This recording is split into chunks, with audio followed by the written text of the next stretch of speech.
Bienvenue sur la plateforme Psychonautes. Je suis très heureuse de vous retrouver aujourd'hui pour vous proposer un nouveau thème. Et ce thème-là, c'est un thème qui m'est très cher, c'est le thème de l'amour. Je m'appelle Sarah Benzazon et je suis psychopraticienne et hypnologue et j'accompagne depuis plusieurs années les couples et toute personne qui traverse des problématiques relationnelles ou amoureuses dans mon cabinet. Et j'ai depuis plusieurs années une chaîne YouTube qui s'appelle Les États amoureux, sur laquelle je digresse de toutes ces questions amoureuses. Et je suis très fière et heureuse de vous présenter ce thème aujourd'hui, puisque je fais moi-même partie de la communauté Psychonautes que vous connaissez très bien. Et juste quand on dit ce mot-là, amour, il se passe déjà quelque chose à l'intérieur.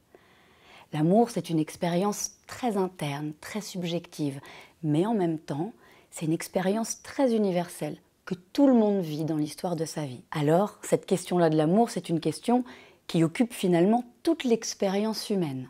L'amour questionne la philosophie depuis toujours. L'amour questionne la science. L'amour questionne aussi les arts, la littérature, le développement personnel. Et c'est assez normal parce que finalement, il y a autant de subjectivité pour aimer que de manière d'aimer. D'ailleurs, si je vous posais la question à vous maintenant, c'est quoi pour vous l'amour? C'est difficile d'y répondre parce qu'il y a énormément de portes d'entrée pour parler d'amour. L'amour, c'est en même temps une valeur. L'amour, c'est un concept. L'amour, c'est un sentiment mutable. C'est quelque chose qui habite à l'intérieur, qui rend heureux. C'est plein d'émotions. On pourrait même dire que l'amour, c'est un état de conscience à lui tout seul, avec plein de petits états de conscience à l'intérieur. On a tous vécu des histoires avec un début, quelque chose de plus doux au centre d'une histoire, et puis parfois l'histoire se termine.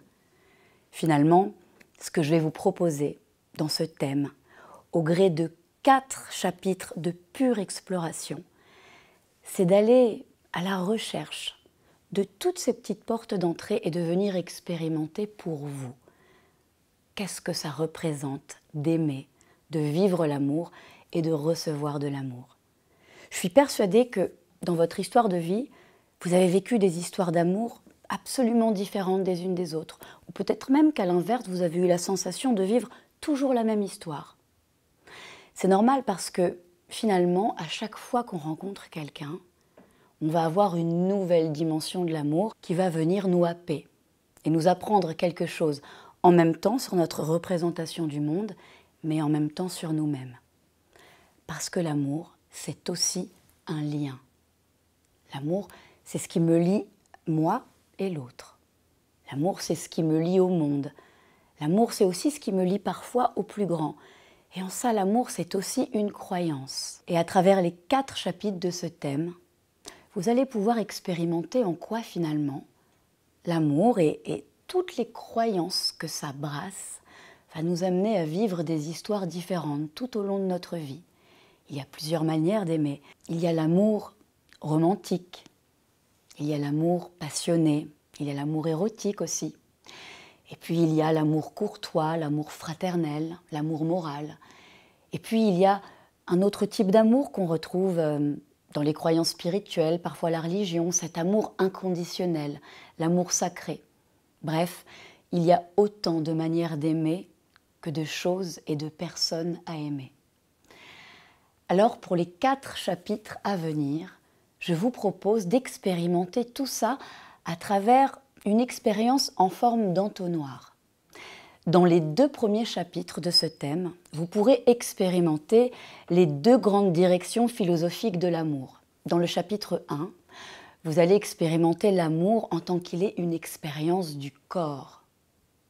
Le corps qui désire, le corps qui aime, le corps qui jouit. Dans le 2e chapitre, vous expérimenterez la 2e grande direction philosophique de l'amour qui est l'amour de l'âme.